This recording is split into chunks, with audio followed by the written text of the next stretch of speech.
Okay, so what we're looking at right now is the Polaris Ranger 700 6x6. And over the weekend, it had a no start and showed up Monday. And there is a check engine code. When flashing the code, it gave me a 41 and a 45, which are the air pressure, the barometric air pressure sensor, as well as the air temperature sensor.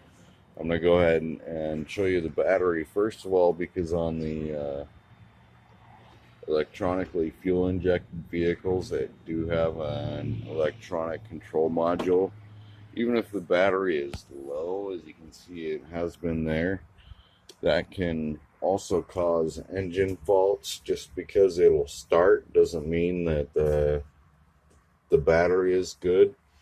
Those engine control modules are actually set up and designed for specific voltage. So if there's enough voltage to start the engine, it still might not be enough to fully operate functionally the engine control module and all the different sensor voltages that it's used to receiving, and can throw faulty codes and give all sorts of different feedback on the engine control module. So first thing you want to check when doing any code faults, as you can see here,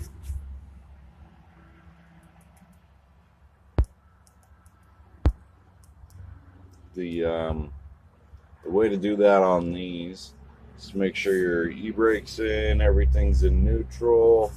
So we're going to pop this down to neutral, and we do 1, 2, 3,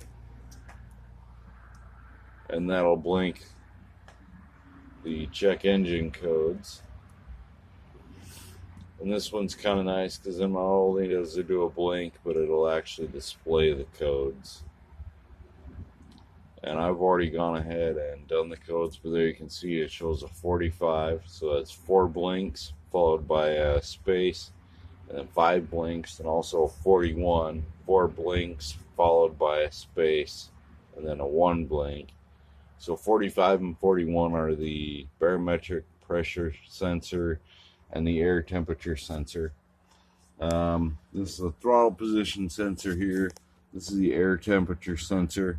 And what I've been reading on the forums is it's usually never the issue with the sensor, which, I mean, there shouldn't be a whole lot to go wrong with the sensor. It's a voltage readout. And a lot of people on the forums are noticing these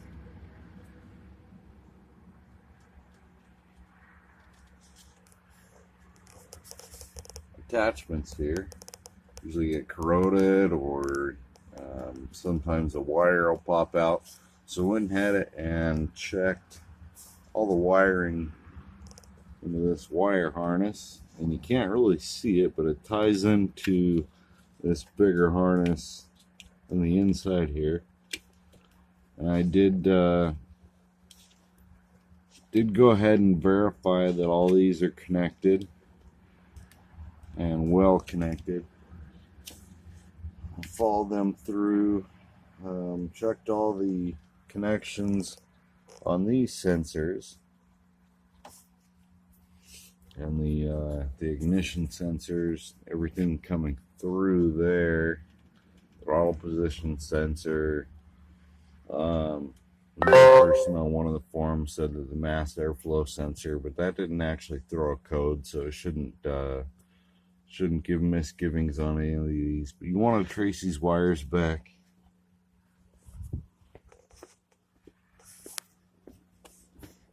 I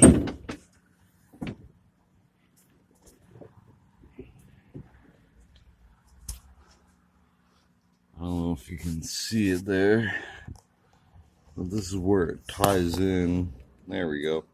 Right there is where that sensor ties in. All the wiring looks good. I mean, as you can see, the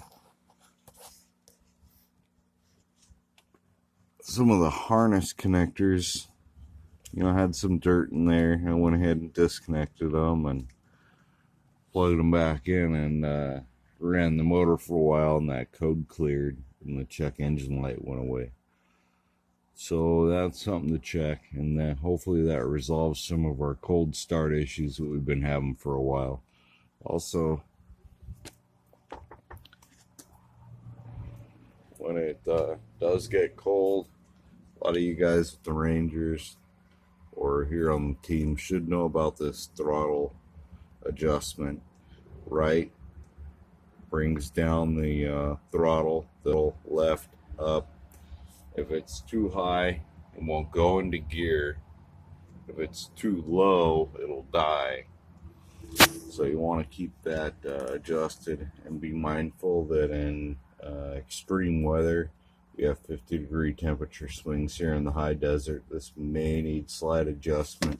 But this sensor, and being a throttle by wire, you can see the throttle body there, should adjust for that accordingly. So if you need to do a lot of adjustments with this, check the codes there and make sure it's good to go, and check those wires again, and that should be that.